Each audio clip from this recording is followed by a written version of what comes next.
3 ठो फेज आएगा, एगो न्यूट्रल आएगा।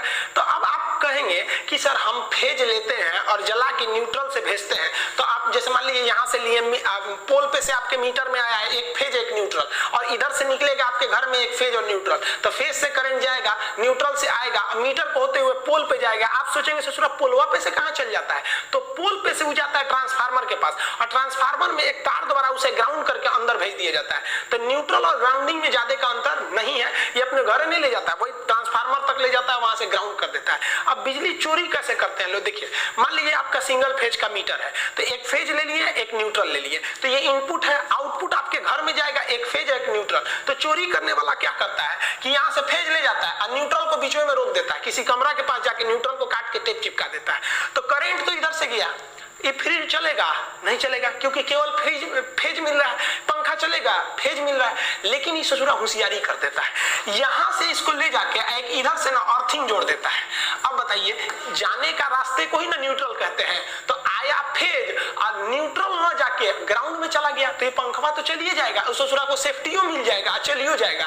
तो इससे जो है मीटर की रीडिंग नहीं उठ पाती थी, अब मीटर लोग खूब लगा देते थे, अब बिजली नहीं आता था, तो सरकार इससे परेशान थी, तो सरकार ने ना उसके जगह पे ले दिया डिजिटल मीटर। अब अगर आप डिजिटल मीटर लगा देंगे और सोचेंगे कि इस तरह से बीच में न्यूट्रल को काट के बाईपास कर दे हम किसके थ्रू, अर्थ के थ्रू, तो इस ससुरा जो है ना, इस पे जब रीडिंग लेने आएगा तो इस पे बटन होता है, पहुंचता है, जो देखता है कितना वोल्टेज उठा रहे हैं, कितना एम्पियर उठा रहे हैं, कितना बिल आया है, तो उसमें वो बता देगा कि ससुरा न्यूट्रलवा काट दिया है, क्योंकि करंट जा रहा है, आ नहीं रहा है, फाइन मारिए इस पे, तो उल्टा और फंस जाइएगा। तो ये वाला जमाना ये उस मोटर पे रहता था जिसमें वो पट्टी घूमती थी, लेकिन एक डिजिटल में ये काम नहीं आएगा। तो अभी के समय बिजली बिल को कम करने के लिए हावेल्स या बड़ी बड़ी कंपनियों का पावर सेविंग यूनिट आता है, आप एक मशीन टाइप का होता है, इसे लगा दीजिएगा तो ये बिजली को कम कर देता है। ये कैसे कम करता है, तो एक्चुअली ये पावर फैक्टर को 0.8 से ऊपर बढ़ा देता है, यानी लगभग 1 के करीब ले जाता है पावर फैक्टर को, जिससे बिजली बच जाती है। अब ये पावर फैक्टर समझिए, देखिए पावर फैक्टर जो होता है सबसे बेस्ट पावर फैक्टर 1 को माना जाता है, 1, लेकिन पावर फैक्टर आपके घर में 1 नहीं रह पाता है, 1 से कम रहता है। तो 0.8 तक है ना, तो ठीक है, ये लगभग 1 के करीब है, लेकिन 0.8 से कम है, 0.7 है, 5 है, 2 है, तो आपका बिजली बहुत ज्यादा उठ रहा है। तो ये पावर फैक्टर को आपको 1 के करीब रखना है, 0.8 है तो ठीक है। कैसे होते हैं सब पावर फैक्टर, तो देखिए ध्यान से, जो हमारा लोड होता है, जो मशीनें को हम लोग यूज करते हैं, बल्ब वगैरह, वो 3 तरह के लोड होते हैं। एक होता है रेसिस्टिव लोड, रेसिस्टिव लोड उसे कहते हैं जिसमें लाइट और हीट उत्पन्न होती है, जैसे कोई बल्ब वगैरह हो गया, तो ये रेसिस्टिव लोड है, इसमें कोई भी चीज घूमने वाला नहीं होता है, तो ये ज्यादा बिजली नहीं उठा पाता है।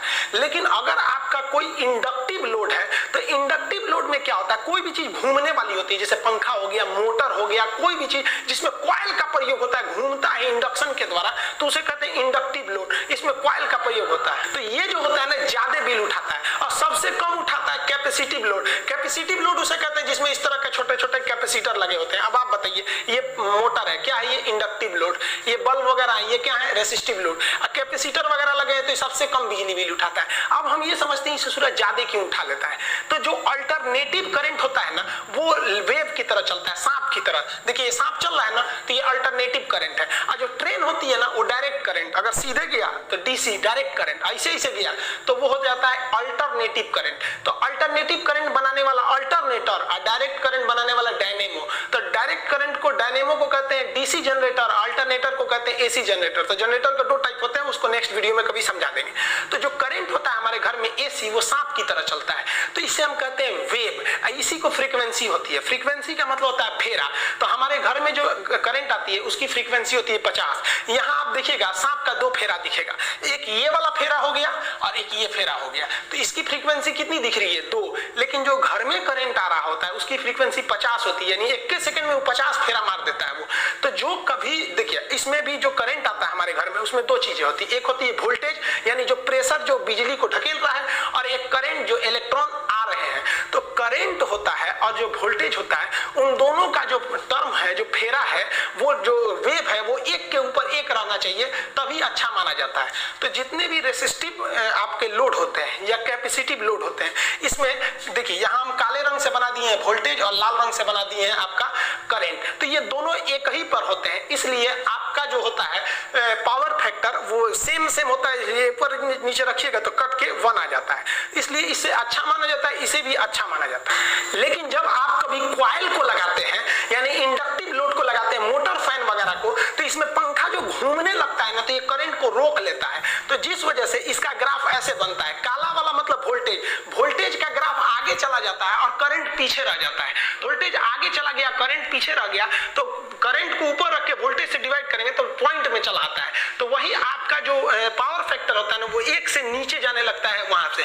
तो इसलिए आपको जरूरी है कि ये जो आपका करंट पीछे रह गया इसको ढकेल के आप किसके बराबर करिएगा, आप वोल्टेज के बराबर कीजिएगा। लेकिन इस अधूरा होगा ही नहीं, क्योंकि मोटरवा जब चलेगा तो करंट वह पीछे ही रह जाएगा, वोल्टेज वह आगे चल जाएगा। तो इसका एक रास्ता है, जैसे मान लीजिए किसी 2 आदमी को एक जगह पे पहुंचना है 10 किलोमीटर की दूरी पर, एगो तेज दौड़ने वाला एगो धीमा दौड़ने वाला है, तो एक काम कीजिए ना, अगर साथे पहुंचाना है तो धीमे दौड़ने वाले को पहले ही दौड़ा दीजिए, दौड़ जोरे, और उसके आधा घंटा बाद दूसरा का को छोड़िए। तो यही काम करता है ये हावेल्स का जो मशीन है, कई कंपनियों के आते हैं एंकर वगैरह के पावर सेविंग मशीन। ये क्या करता है, जैसे इसको लगा देंगे ना, जैसे मोटर ऑन करेंगे तो वो करंट को ढकेल के बहुत आगे भेज देता है, कहता भाग जाओ तुम भाग जाओ, और उसके बाद पीछे से वोल्टेज को छोड़ता है। तो करंट का स्पीड धीमा था, वो धीरे धीरे जा रहा था, वोल्टेज पकड़ के उसको एक ही वेव बना देता है, जिस वजह से हमारा पावर फैक्टर लगभग 1 के करीब आ जाता है और हमें बिजली की बहुत ही ज्यादा बचत हो जाती है।